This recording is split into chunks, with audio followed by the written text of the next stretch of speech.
In an elegant Chicago restaurant's kitchen, arrogant executive chef Maxwell Richards looks down condescendingly at Amelia Hartwell. With a cruel smile, he forces the seemingly novice red-haired woman to prepare beef Wellington, the most difficult dish on his menu. Yet Maxwell has no idea what all of Europe's culinary world knows. Amelia Amy Hartwell is more than just an ordinary chef. She is cooking royalty, hiding in plain sight. Previously, Amelia Hartwell had commanded the most prestigious kitchen in Paris. Her restaurant, Leto, earned 3 Michelin stars faster than any establishment in documented history. Food critics described her beef Wellington as transcendent. Such perfect execution that it brought diners to tears. But 2 years ago, Amelia left it all behind, worn down by the relentless pressure of maintaining culinary perfection. Now at 34, she found herself in Elevation's spotless kitchen, one of Chicago's most renowned restaurants. Her auburn hair pulled back in a simple ponytail, bearing no trace of the famous chef whose photograph hung in culinary schools worldwide. She wore no designer clothing, no expensive watch, just basic black pants and a white button-down shirt. "I'm looking for work as a line cook," she told the hostess that morning, using her middle name, Amy Hartwell.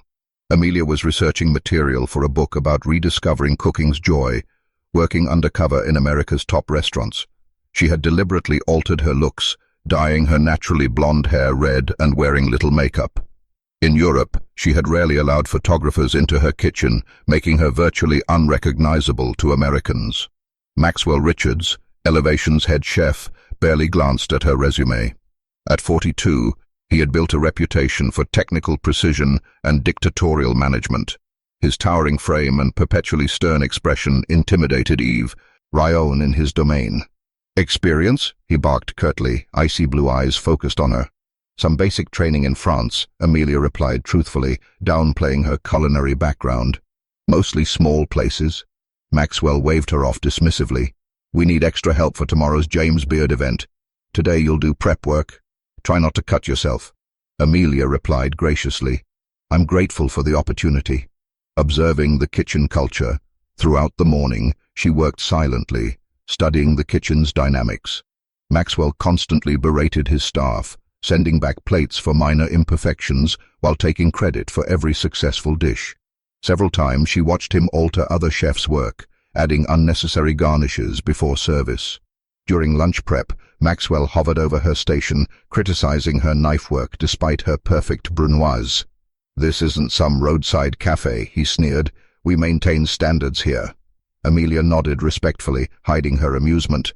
The technique she was using had been taught by a Japanese master chef with 5 decades of experience perfecting the craft, a method clearly beyond Maxwell's understanding.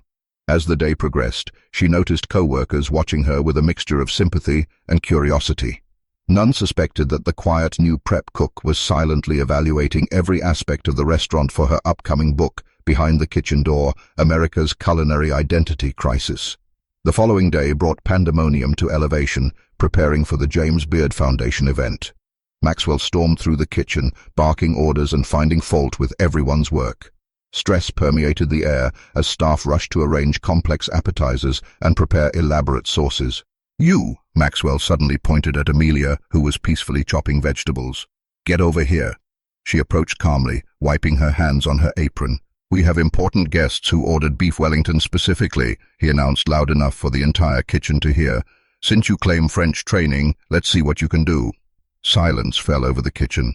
Everyone knew Maxwell's beef Wellington was his signature dish, one he personally made for VIP diners. It was notoriously difficult, requiring perfect timing and technique. The pastry had to be golden and flaky, while the beef stayed precisely medium rare. The mushroom duxelles needed the right moisture balance. "Chef, I haven't made your specific version," Amelia said quietly. "Exactly," Maxwell smiled maliciously. "Let's see this French training in action. Make it perfectly, or you're fired. The recipe is at the station." Sous Chef Daniel whispered as he passed. "He's setting you up to fail. Nobody handles his Wellington recipe." The other cooks exchanged knowing looks. They had seen this before. Maxwell publicly humiliating new staff to establish dominance. Amelia studied the recipe card. While technically correct, it missed the refinements that elevated good Wellington to greatness. The mushroom duxelle called for basic cremini mushrooms, not the wild mushroom blend she had perfected. The pastry technique was standard, lacking the butterfold that created exceptional flakiness. As Maxwell walked away with a smug expression, Amelia felt familiar sensations, the focused tranquility that had earned those Michelin stars. This Wellington wouldn't just meet his expectations, it would exceed them beyond his wildest dreams. She began gathering ingredients, her movements precise and deliberate. Kitchen staff watched, mesmerized by her sudden transformation from quiet prep cook to someone moving with unmistakable mastery. Amelia tightened her apron and assessed the situation. She had roughly 3 hours to create a masterpiece. Around her, staff stole curious glances while Maxwell periodically walked by, his manner cocky as he awaited her inevitable failure. She first examined the beef tenderloin, running her fingers over its surface. The quality was decent, though not exceptional. She knew proper technique could overcome this shortcoming. Next, she checked the mushrooms, puff pastry, and other ingredients, mentally noting how to maximize their potential. "Need help figuring out where to start?" Maxwell asked mockingly, leaning against her station. "No, thank you," Amelia replied evenly. "I'm just assessing what I have to work with." "It's just beef Wellington, not rocket science," he said loudly for everyone's benefit. "Though I suppose for someone with your limited experience, it might seem that way." Several cooks winced at his condescension. Daniel, the sous chef, gave her a sympathetic look. Maxwell kept hovering, pointing out supposed flaws in her setup. "Those mushrooms need much finer dicing. This isn't peasant food." Amelia nodded politely while continuing her process. She diced mushrooms with precision, adding a splash of Madeira wine she found in the pantry. Not in Maxwell's recipe, but essential for depth of flavor. She worked methodically, her hands moving with practiced confidence through each step. Kitchen staff began noticing something unusual. Despite Maxwell's harassment, Amelia seemed completely unperturbed. More remarkably was her handling of ingredients, with reverence and instinct that suggested far more experience than her resume indicated. Making the duxelle, she didn't measure ingredients, instead judging by smell and texture. Searing the tenderloin, she never checked the time, knowing exactly when to flip it by the crust's browning. "You're going to overcook it," Maxwell stated matter-of-factly as she seared the beef. Without looking up, Amelia said, "It needs another 20 seconds on this side for proper Maillard reaction." Maxwell blinked, surprised by her technical language and assured tone. For the first time, doubt flickered across his face as he watched her work. The kitchen had fallen into an unusual rhythm. Other prep continued around them, but Amelia had become the focal point. Her movements were deliberate, almost hypnotic, the practiced motions of someone who had performed these actions thousands of times. While making the mushroom duxelle, she adjusted Maxwell's recipe subtly but significantly. She added shallots caramelized to the edge of sweetness, a touch of fresh thyme, and a splash of cognac that flamed dramatically before incorporating. The aroma rising from her station drew appreciative glances from passing cooks. "That's not my recipe," Maxwell interjected, his voice tighter than before. "You're right," Amelia agreed calmly. "I'm adding a few elements that complement the beef's flavor." "My Wellington doesn't need improvement," he snapped. Amelia simply smiled. Think of it as interpretation rather than improvement. The tenderloin, now beautifully seared, rested while she turned to the pastry. Her hands moved with incredible speed and skill, creating a lattice pattern so intricate and precise that several staff members stopped their work to watch. Daniel, the sous chef, couldn't contain his curiosity. "Where did you learn that technique?" he whispered when Maxwell stepped away. "A little place in Loire Valley," she said simply, not mentioning that she had actually invented the technique, later adopted by pastry chefs worldwide. When it came time to assemble the Wellington, Amelia built the components with surgical precision. She wrapped the tenderloin in prosciutto, then the mushroom mixture, creating perfect even layers. The puff pastry enclosed everything without air bubbles or tears, a technical feat even Maxwell couldn't fault. "You need to egg wash it twice for proper color," Maxwell instructed, finding something to correct. Amelia nodded while sprinkling flaky sea salt after the second wash, a signature touch that had become her trademark in Europe. As she worked, a strange shift occurred in the kitchen's atmosphere. Staff, initially amused by Maxwell's attempt to humiliate the newcomer, now watched with growing respect. Even Maxwell's demeanor changed subtly from scorn to watchful attention. When Amelia slid the Wellington into the oven, she didn't set a timer. Aren't you going to time it? Maxwell asked. I'll know when it's done, she said. 42 minutes at 400, he insisted. Amelia shook her head slightly. This needs 38 minutes. The pastry thickness and meat temperature before wrapping affect cooking time. Maxwell stared at her, forehead furrowed as if seeing her clearly for the first time. While the Wellington cooked, Amelia began making accompaniments, another departure from protocol, as Maxwell usually assigned these tasks to other cooks. She reduced red wine and veal stock into silky sauce, mounting European-style butter at the end for perfect gloss. She roasted baby carrots with honey and thyme, cooking them just past al dente to concentrate their natural sweetness. Maxwell watched with increasing intensity, staying quiet while noting every move. Kitchen staff could feel the shifting dynamic. Something about this humble new hire didn't add up. She worked with too much confidence, too much precision. Sous Chef Daniel approached Maxwell. Chef, there's something different about her technique, her knife skills, her tasting method. It's like... What? Maxwell demanded. Like watching a master, Daniel finished quietly. Maxwell's eyes narrowed. He pulled out his phone and started searching something, his expression growing more troubled with each swipe. 37 minutes after putting the Wellington in the oven, Amelia walked toward it without checking a clock. It's only been 37 minutes, Maxwell announced, checking his watch. It's ready, she said simply. You can't possibly know that. Amelia turned to him, and for the first time, her polite deference vanished. The pastry has achieved optimal browning. The beef's internal temperature will be exactly 128 degrees, rising to 132 degrees during rest, perfect medium rare. The aromas indicate proper pastry caramelization without over-rendering the fat in the prosciutto layer. The kitchen went completely silent. No one spoke to Chef Maxwell with such authority, especially not a prep cook on her second day. More striking was her technical vocabulary, the language of an executive chef, not a line cook. Amelia held Maxwell's gaze, a quiet challenge in her eyes. In that moment, both knew a turning point had arrived. She could continue the charade or reveal her true expertise. Without breaking eye contact, she opened the oven and pulled out the Wellington, which was indeed perfectly golden brown. Amelia set the beef Wellington on the marble counter to rest. It was a thing of culinary beauty. The pastry golden and glossy, the latticework holding its shape, the proportions perfectly balanced. Rich, enticing aroma filled the kitchen. 7 minutes rest before carving, she announced, her tone no longer deferential but commanding. Maxwell stared at the creation, then back at his phone screen. His face had gone pale. Your name is Amelia Hartwell, he said slowly. Not Amy. She smiled slightly. I go by both. You're not just French-trained, he continued, his voice strained. You're Amelia Hartwell of Leto, 3 Michelin stars. James Beard, outstanding chef, international culinary ambassador. A collective gasp went through the kitchen. Staff members who had been pretending not to listen dropped all pretense, turning to stare openly. One cook nearly dropped a plate of appetizers. Guilty as charged, Amelia admitted, untying her apron, though I've been on hiatus for 2 years. That's impossible, stuttered a young line cook. Amelia Hartwell is a legend. She's like the Michael Jordan of cooking. Actually, I'm right here, Amelia said with gentle humor.